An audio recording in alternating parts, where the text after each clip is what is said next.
Well, hello to you all once again, and another warm welcome back to Classic Dirt Bike TV, and I hope you're continuing to enjoy my video content with regards looking at these old school vintage race bikes. Now, as we head towards the end of 2023, we still have quite a few bikes for you to take a look at before we begin 2024, and what we're going to do in this next couple of videos is we're going to take a look back at some of the nice bikes that I've captured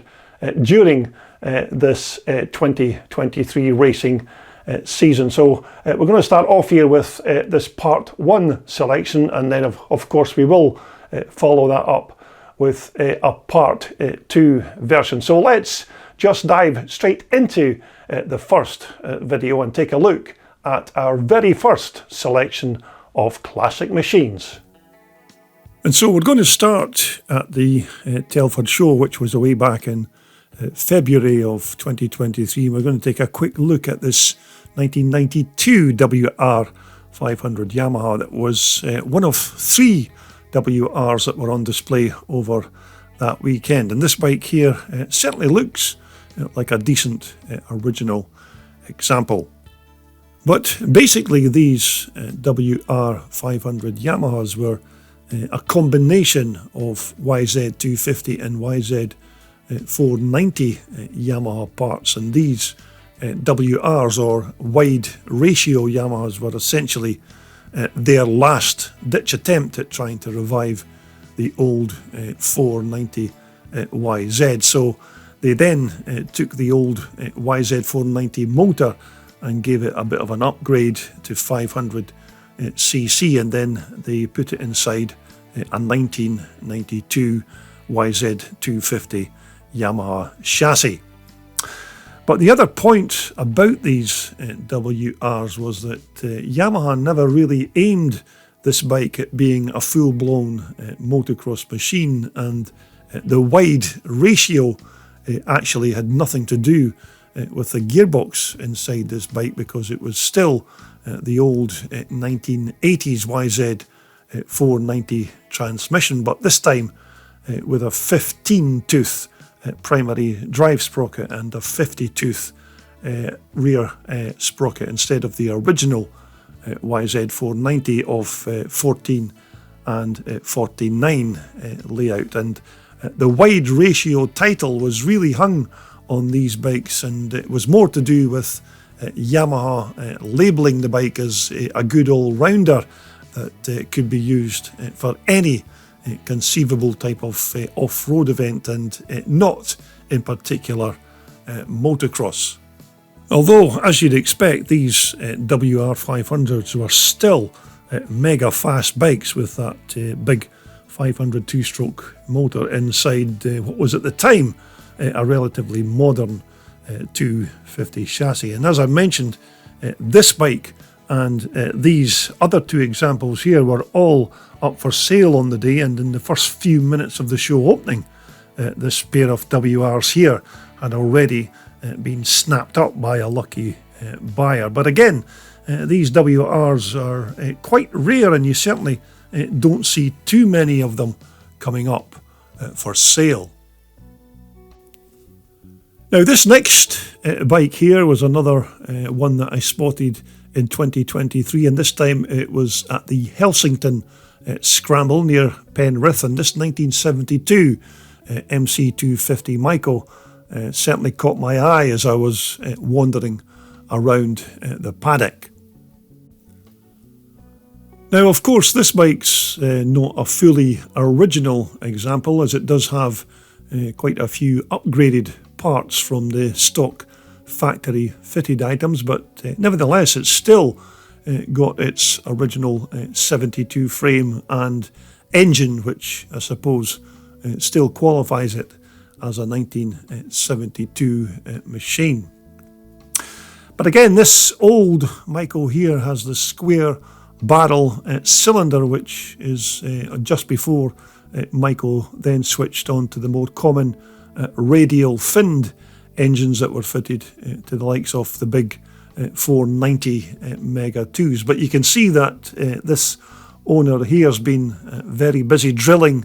that cylinder head and some of the other parts on this bike to remove excess metal and maybe try and lighten the overall weight of the bike by removing those precious grams of unnecessary alloy. But the bike still has certainly kept a few of its original 1972 components, and these front forks are the originals from that year, which for 72 were maybe not fantastic, but still perfectly adequate for one of these lighter 250 race bikes. And those rubber fork gaiters, as I remember, were a factory fitted item in that year. But as you'd expect, old school drum brakes on our Michael, although that front drum brake backplate is certainly a replacement CNC machined item made from alloy. And I do remember that these 72 square barrel centre exhaust port engines were quite powerful and reasonably reliable for their day, and our motor here appears to have had a replacement kickstarter and shifter, which isn't unusual on a bike that's now clocking over 50 years old. And you can also see that the owners fitted a pair of wide footrests as well, just to replace those skinny items that Michael fitted on these bikes at the factory. But nevertheless, even with all of those upgraded parts on this bike, it's still quite good to see one still being raced on the track, because it's not every day that you see one of these old square barrel bikes still racing, as most of them are usually tucked up safe and sound in museums or private bike collections. So well done to the owner for keeping it out there on the circuit where it belongs. And of course, the old coffin-shaped alloy Michael fuel tanks, which is a design that Michael stayed with up until about 1978, when they then went to the much rounder alloy tanks on the 78 and 79 bikes, and that was just before they changed to plastic tanks in 1980. And so this is another quite nice specimen that I spotted during 2023, and this bike here is Paul Armour's very nice 1980 Montesa Capra 414 twin shocker. Now, I do know a little history on this bike because I've actually come across it before in the past, and I do know that Paul bought this bike brand new back in 1980 from Harrison's motorcycle dealership, which was in Sedberg in Cumbria, and Paul paid the princely sum of £1,200 for this bike in 1980. And not only has Paul owned this bike since then, he's still continuing to race it here in 2023. So that in itself is quite a rare thing, and it's quite unusual for a rider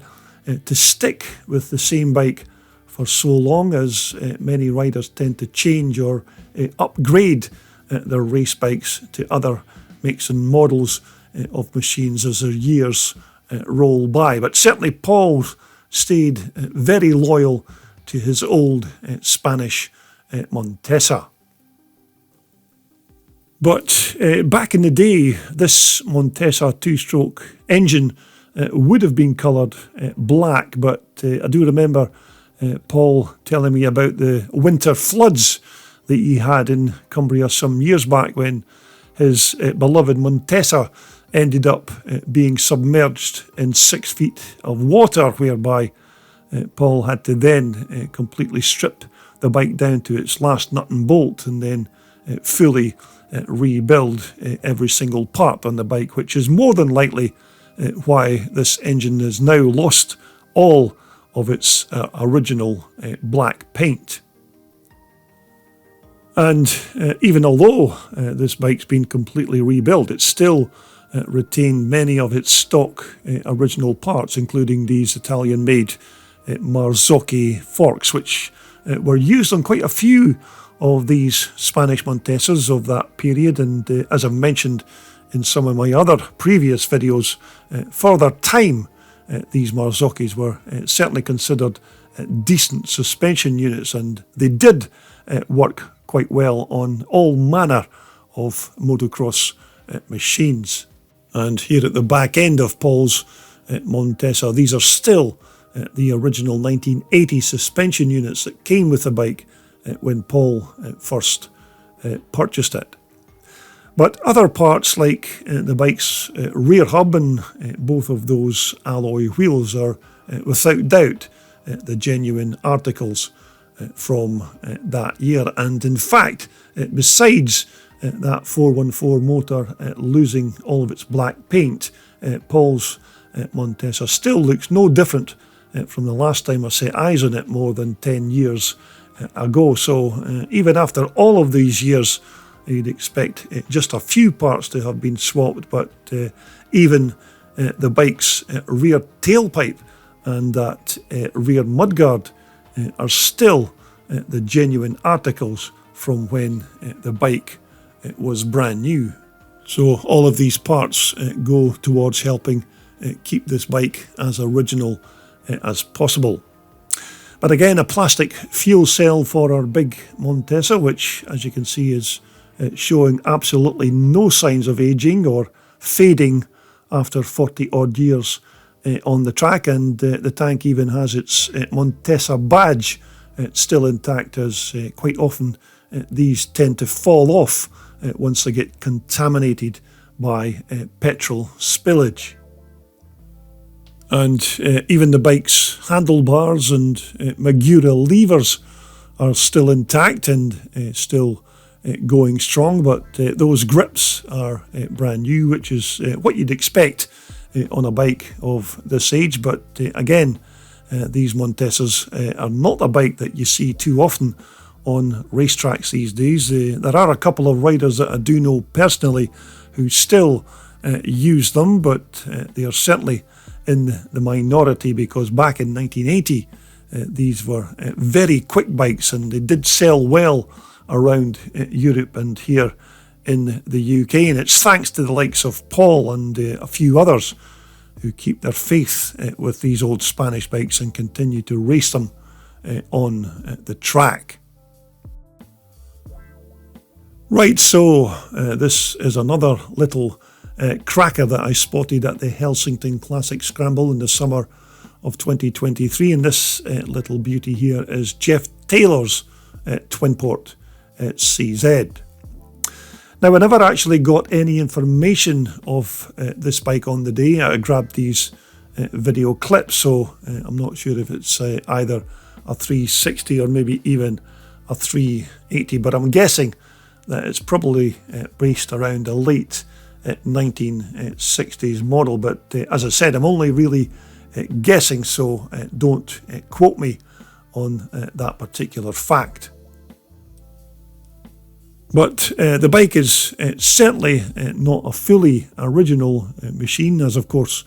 many of these older CZs are nowadays, because there are so many upgrades that you can buy for these Czechoslovakian bikes now, which naturally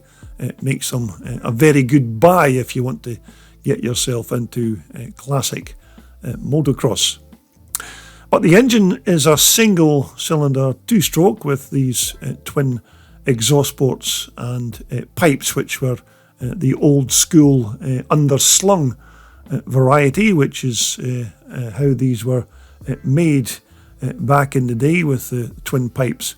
going underneath the frame and the engine. And also, as you can see, that Jeff's ditched the old troublesome Jikov carburetor that was fitted to these bikes at the CZ factory, and he's replaced it with a much more user-friendly Mikuni, which never suffered from the flooding and the leaks of those original Jikovs. But another nice upgrade here is that beautifully sculpted alloy airbox, which replaces what would have been the original fiberglass or plastic part that were fitted to these bikes in the 1960s. But as old school two-stroke scramblers go, these vintage twin porters were certainly pieces of motorcycle art, without a doubt. And not only did these old twin port two-strokers have the look, these light, compact and powerful CZ engines were super fast, and some of the biggest names in motocross history cut their teeth riding these Czechoslovakian off-roaders, and big names including British rider Dave Bickers and other legends like Joel Robert and Roger de Coster all had their time riding these bikes. And as I remember, I think Dave Bickers was also the official UK importer of CZs during the 1960s. And here at the back of the bike, it's no surprise to see that the old CZ dampers have been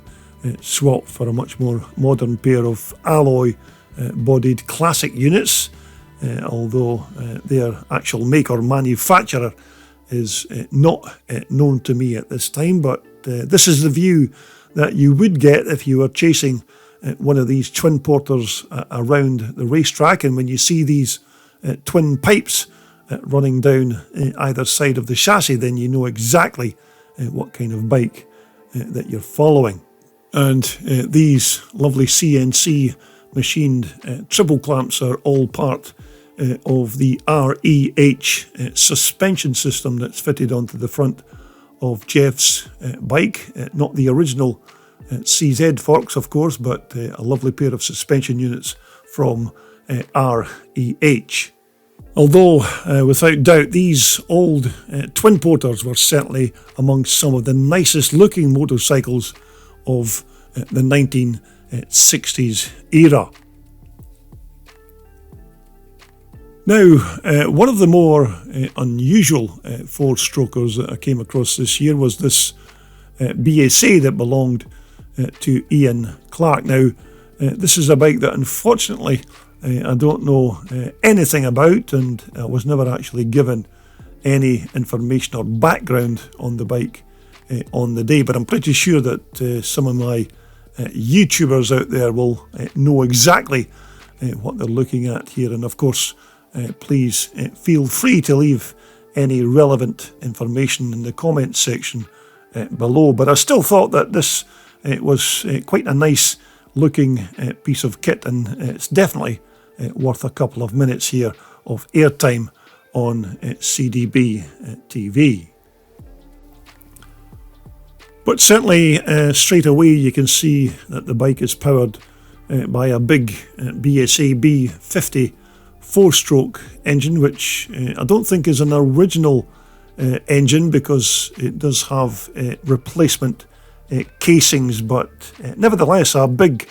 powerful brute of an engine, and pretty much the same motor that Alan Clues used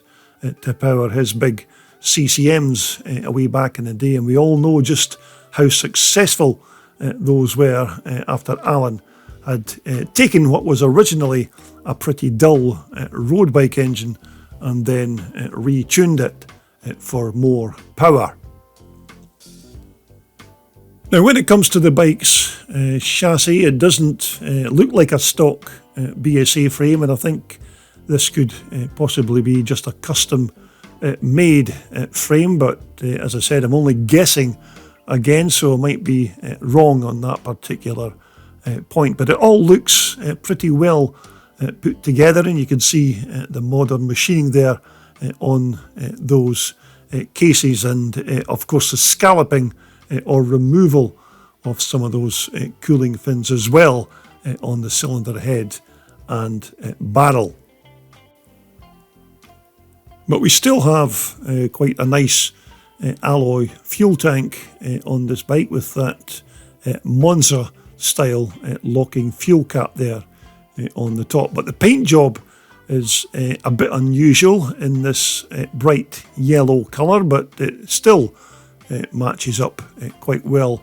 with those yellow front and rear mudguards. But certainly a nice combination of the black and the yellow on this machine. Now moving on to the bike's front suspensions, which aren't the original BSA parts, and again I'm not exactly sure of their origins, but these could still even be an early pair of those REH units, or maybe something similar. But the alloy hubs and the wheels all look period correct for one of these old BSAs. Now, although I've not been able to supply you with very much background or detail on Ian's bike, I think it's still been worth a quick look, and maybe sometime in the future, if we do get furnished with all of the facts and the details on this motorcycle, then maybe then we'll certainly look at doing a full feature on this machine at a later date. But anyhow, that's Ian Clark's very nice BSA.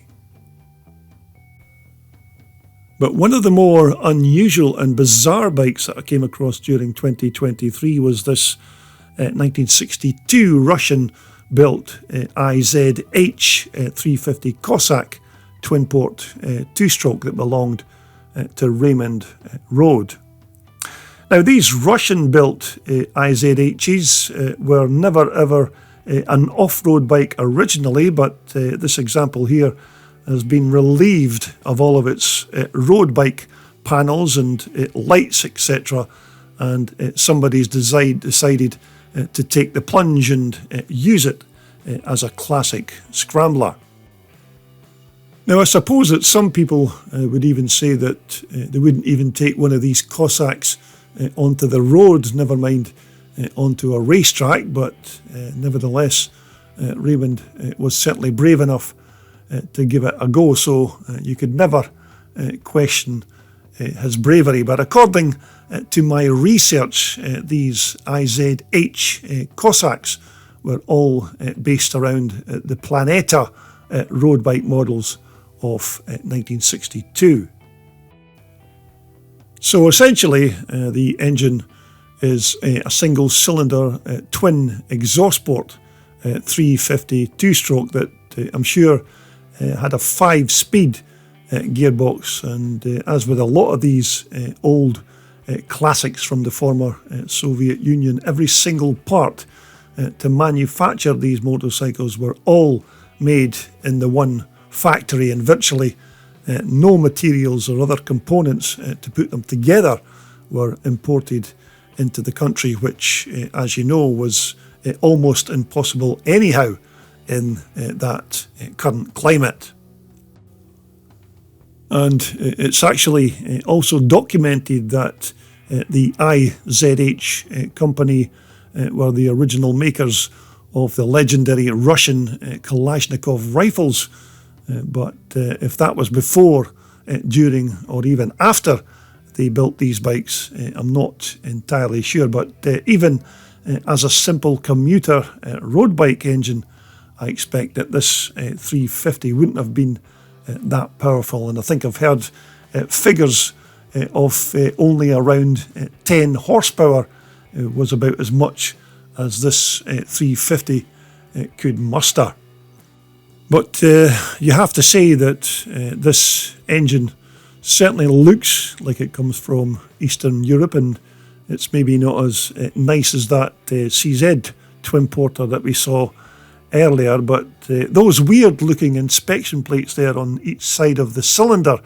are certainly an intriguing thing, and I'm not sure exactly what they're for. Maybe they're there just to gain access to the side of the piston, or maybe the small end of the crank, but what they're actually for, I don't really know. But you can imagine that our IZH 350 is never going to win any awards at the next Nice Bike concourse competition, and actually in their original road bike form, with all of their body panels and lights fitted onto it, it looks even worse than it does in these shots here. But I suppose if you were looking for a very cheap and cheerful two-wheeler to get you onto the track, then this is probably the ideal bike. But I don't think that you're going to be standing on the top step of the podium after you've finished a race on this Russian racer. That's, of course, if you do, in fact, manage to finish the race at all. But the more you walk around this bike and take a look at the engineering on this engine and some of the rest of the parts on the bike, it's all pretty agricultural, to put it bluntly. And at the end of the day, these motorcycles were made for the masses, just to try and give the Russian people cheap and cheerful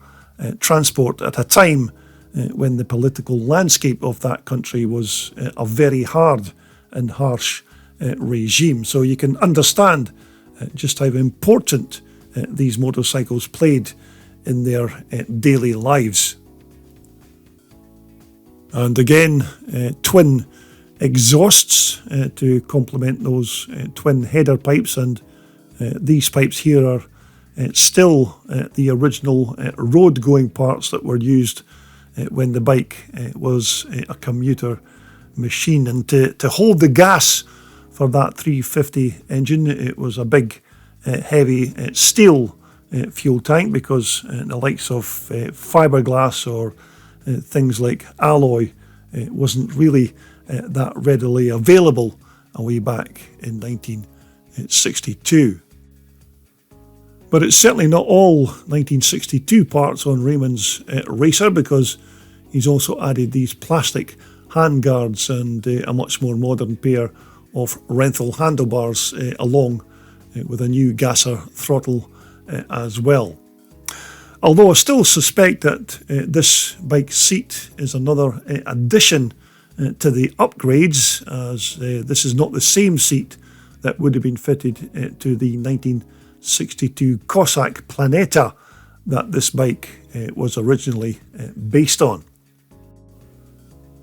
Although, as I said, this bike is certainly no European Bultaco or Michael, and it certainly could never be mistaken for anything that the Japanese would turn out. Although it's never going to be quick and will probably handle like an old BSA Bantam with two flat tyres, I still expect that Raymond will enjoy the bike if he ever takes it on to the track. But there you go, that's something completely different here on CDBTV. That's Raymond Rhodes Cossack 350. Okay, so coming up next here on CDBTV, it'll be part 2 from our bikes around the paddock in 2023, and these here are just a few of the classics that you can take a look at when we come back to show our last few videos as we head to the end of 2023. So make sure that you subscribe to my channel if these are the kind of bikes that you like to look at here on YouTube. But for the time being, thanks again for watching, and it's goodbye for now.